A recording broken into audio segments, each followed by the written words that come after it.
Welcome to Blood, Guts, and Booze. I'm Olivia. And I'm Kendra. And this is a comedy podcast here to frighten you and make you question the world that we live in. So sit back with your favorite snacks and let's dive into this. Listener discretion is advised, as these podcasts are not for the faint of heart, nor are they PG.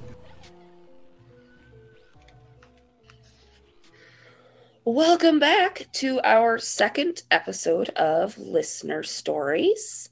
Oh, she's a warm one in August. So today we have even more listener stories for you. Ha ha ha.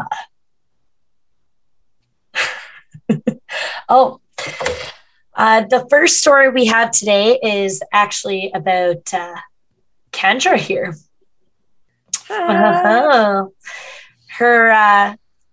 mom sent in a story that about Kendra when she was a child. So here it is. And I'm going to be reading it as if first person. So when I was younger, my sister Elena, did I say that right? Yes. Okay. Sorry, I just want to double check. Had an imaginary best friend named Dickaday. She played with her a lot, used to ask her for extra snacks for her, then played in the closet in Elena's room and slept beside Elena's bed. Ooh, that's kind of creepy, whether it's an imaginary friend or not. When my father died, two of my friends were thinking about buying his house. Kendra and I took them to see the house. Kendra had only been in the house one time before this, when she was about 10 months old. So cute and tiny. You were that small once? Yeah. And during this story, Kendra was about 4. Kendra then took my friend on a tour of the house, telling her what each room was. When we went upstairs, Kendra told me that this was her old room, that she used to play with Elena all the time. Kendra showed her the closet where they played, then pointed to one side of the room where Elena had her bed, and she said she used to sleep down beside it between the bed and the wall. Oh, tight squeeze. We didn't stay long after that. I have often wished I had asked her for more questions. Also, another thing Kendra did when she was little was randomly tell me Aunt Anne is coming to visit. When she first started doing it, I would tell her, no, we don't have plans with her. The next thing you know, she's at my door. Eventually, I just started to put the kettle on when she told me. I also remember clearly seeing a ghost at around age 7. But then after that, nothing. I have seen multiple spirits. So yeah, my past life, I was my aunt's imaginary friend. That's awesome. And I apparently could tell the future. Maybe you still can. I used to get called an indigo child. If you guys don't know that, look it up. But yeah, I'll have to do a case on those. Yeah, I thought it would be kind of neater if you read it instead of me. Yeah. So, hey guys, I'm creepy. So creepy from birth, before birth. Yeah. Just runs in the blood of your family. So our next story comes from a fan and friend, Leanna. So here is her story, and as always, we're going to be reading it first person. So one that hits very close to home for me is Jennifer Zumac's story. We lived in the same apartment as her and her common-law husband, James Randall. They were our downstairs neighbors. I was about 9 years old when this happened, but I remember how worried my mom was about this guy. We had been living in the apartment for a few years at this point. She always told me to stay away from him and not talk to him. She's always been a pretty good judge of character, so I listened. I had seen him a few times coming out of the apartment, and he'd say hi to me, but I'd ignore him. We moved into the apartment in April 1997. Living in the apartment for a few months, we heard every fight. There was always yelling and screaming coming from their place. The sounds of things shattering on the walls, slamming. What's he doing? Being a weirdo. I'm just going to start that whole paragraph over. Living in the apartment for a few months, we heard every fight. There was always yelling and screaming coming from their place, the sound of things shattering on the walls, slamming doors, and whatnot. Eventually, she kicked him out of the apartment, which honestly, I don't blame her. He was a dick and kind of creepy, to be completely honest. Yeah, fuck those dicks. He sounds. When she first sent me this story, I was so creeped out by this. So she gave birth to their son Tyler in November of 1997, and shit kind of hit the fan. In December, police launched an investigation on Christmas Eve after Jennifer reported that her 5-week-old son had been abducted by James, but the baby was returned to her safely at a donut shop 5 days later. James later turned himself into the police, and charges of unlawfully detaining a child in contravention of a custody order were later dropped.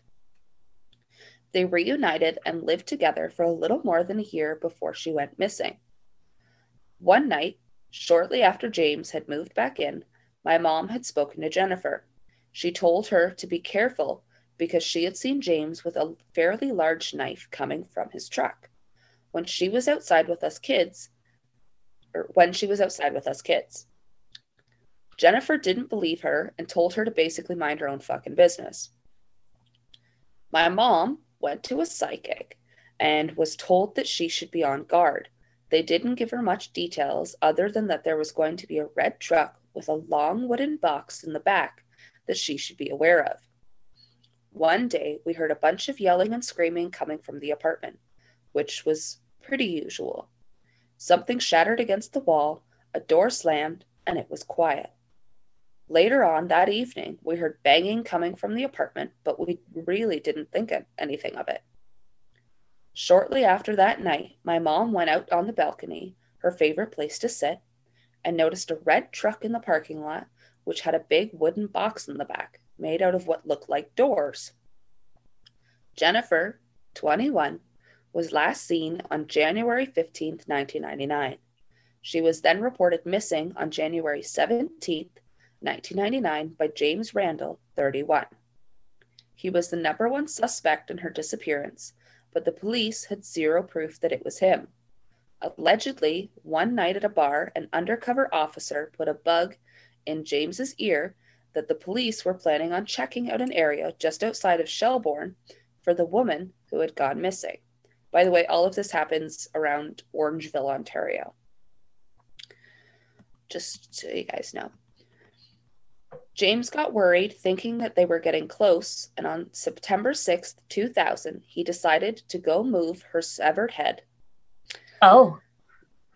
What he didn't know is that police had set up a routine traffic stop in Mono Center. During the traffic stop, police caught him with Jennifer's plastic-wrapped decomposed head in a box on the back of his motorcycle. Oh, no. There's a lot of speculation on how exactly she died.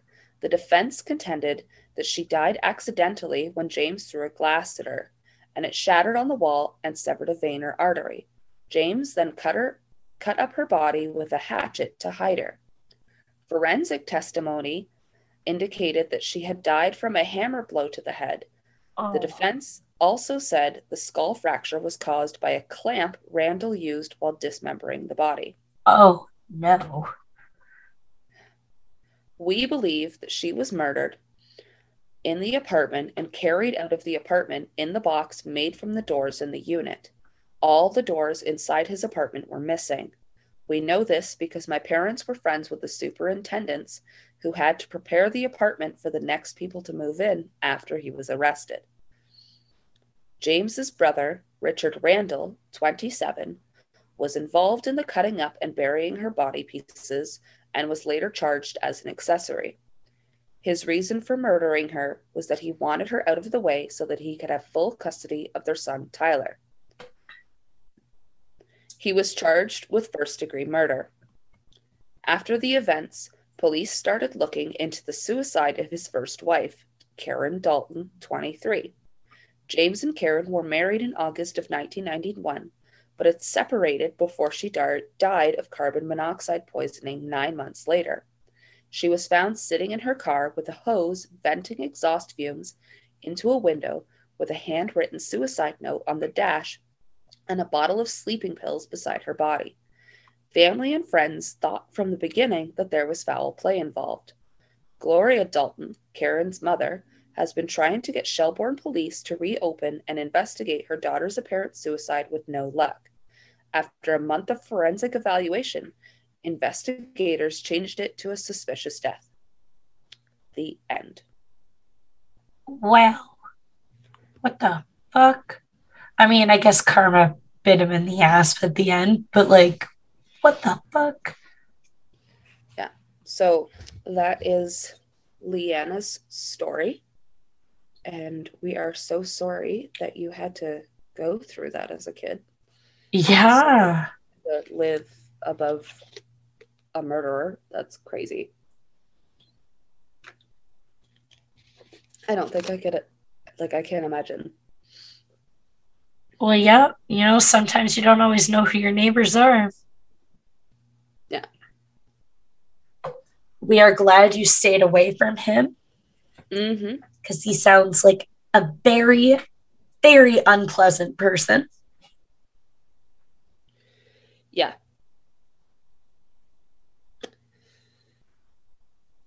Well, thank you for that story. And thank you for sharing it with us. Yeah, we really appreciate it. And Leanna also gave me a handful of other cases that I should look into for Canadian crime. And, last month we released our first Canadian episode. Yeah. So, in about 31 days, you'll have one more episode. Yes. So get your maple syrup and your poutine ready, buds. Yeah. Oh, thanks to your mom for submitting your experience. Yes. Hi, Mom. Love you. Hi, Mom. So I think it's kind of funny that our first two listener episodes and our first two stories and our listener episodes were both from our moms. Because they're our biggest fans. Yes. Yeah. Well, when you have parents that have experiences as well, I mean, they're willing to share their stories with us and everyone else, and we appreciate it. And I mean, basically the only two people that I've talked to outside of my house are you and my mom. Yeah. I talked to a few more people other than you and my mom, but... But anyways, hope that next month you like our next Canadian. And after that, our next listener, make sure that you send in more listener stories so that we can do more like this. Yeah. Hopefully we can do these bi-monthly. We understand that sometimes we might not, but as long as you guys keep sending stories, we still can. Yeah. So we'll hopefully see you guys in 2 months. Yes. All right. Thanks, guys. Okay. Bye. Bye.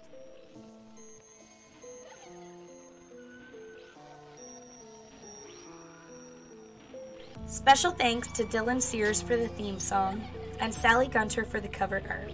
Support us on Patreon and like, share, rate, and subscribe to us on all of our social media pages and your podcast streaming service.